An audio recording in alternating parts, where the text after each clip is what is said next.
Yo, what's good, y'all, man? You dig what I'm saying? This boy J. Carry John from the Shadows coming to talk to y'all about Slim versus Gib. Now, this is literally the biggest influencer boxing event of the year, and it's going to be an insane card with an insane main event. We're going to do a deep dive into this breakdown to let you guys know who I think I'm going to win and let you guys know who will officially be the quote-unquote best of misfits. I know Gib says that when we all know it's KSI, but this fight is pretty much trying to prove who's the best amongst these two because this has been in the works for years. So we're finally going to find out who's going to come out on top and who's going to walk out that ring with the W. Y'all all know the drill, so let's talk boxing.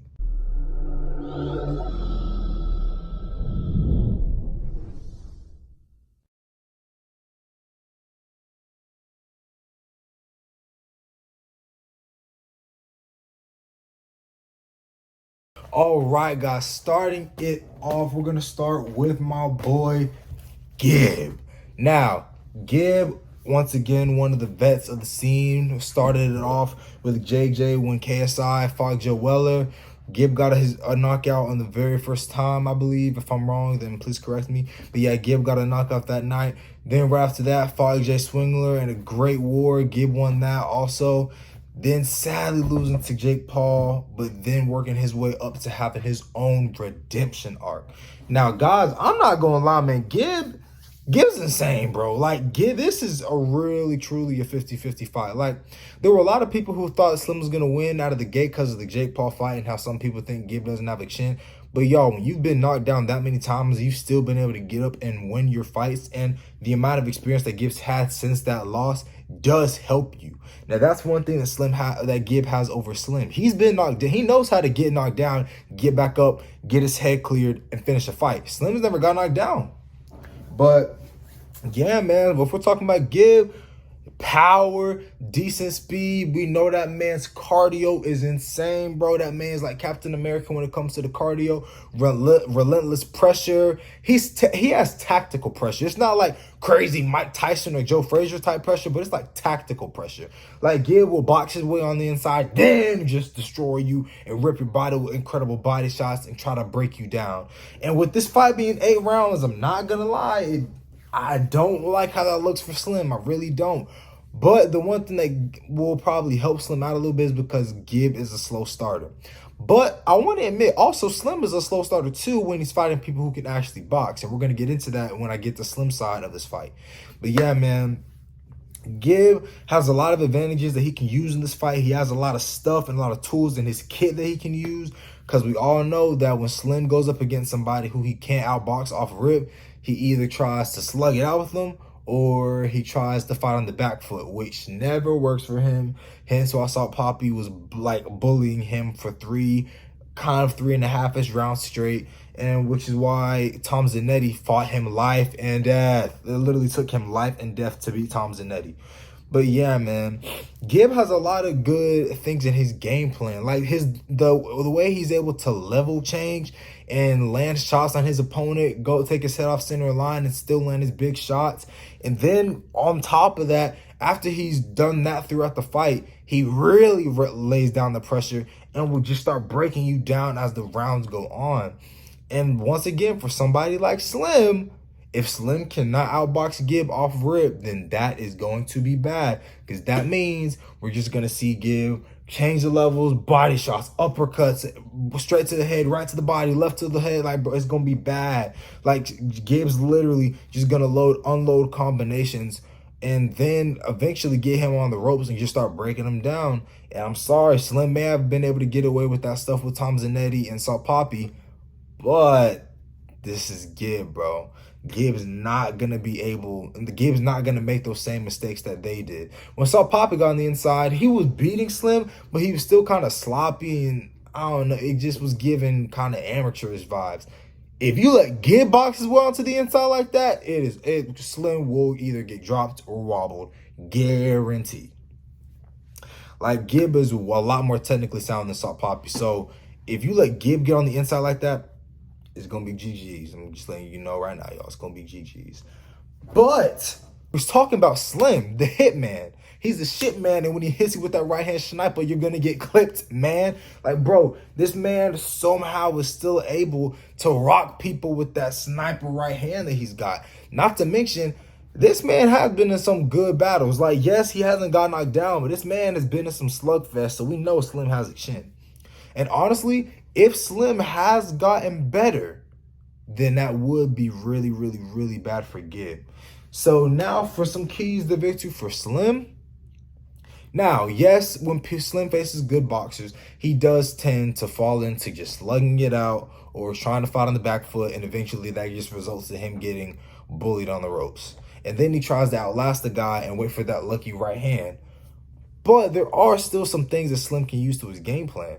Slim is way bigger than Gib. So if he's able to keep Gib at that distance, that'll make it easy for him to pick him apart with the sniper right hand. Because no offense, Gib don't really got head movement like that. So it's not like his head is going to be going anywhere.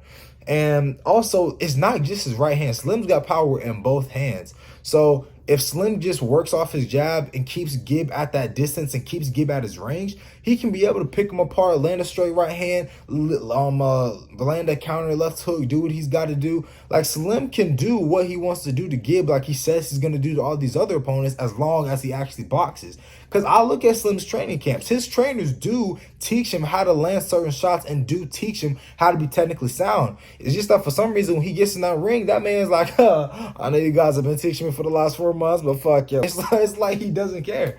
But when it comes to this fight, I do think Slim's going to care. I do think Slim's going to try to incorporate actual boxing. And I think we're finally going to see the real Slim. Like, we've seen his power. Slim's shown his power across the board. We've seen Slim's power. But now I truly think that we're going to see the hitman. I think we're going to see Slim coming out boxing. I think he's going to be faster. I think he's going to be sharper. And I think he's going to surprise us a little bit. And I also think he's going to surprise Gib.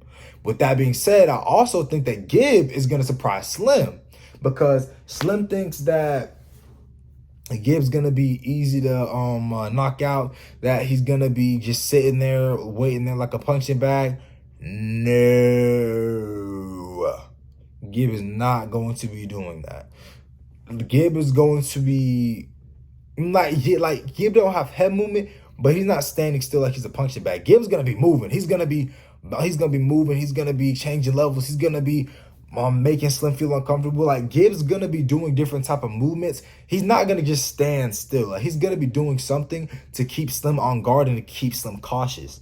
And Slim's never been dealing with somebody who's able to be that dangerous for that long. Like Salt Poppy, yeah, he was dangerous during the early rounds, but he got cocky and started letting Slim land his big shots. And when that happened, boom, Gib is not going to be there to be doing that. I guarantee y'all. Gib is not going to be doing that. Gib is going to be laser focused the entire time from round 1 to round 8. And that also leads me to my final conclusion. Regardless of who wins, this isn't going to round 8. I hope y'all know that. Like, this is not going to round 8. If this drags on by close to round 8, then it's going to be Gib by knockout or stoppage. Now, if it ends early and Gib gets caught, then I low-key could see Slim finishing the fight early. I'm not going to lie. I could see that happening. But my final conclusion when it comes to these boys, this is how I look at it.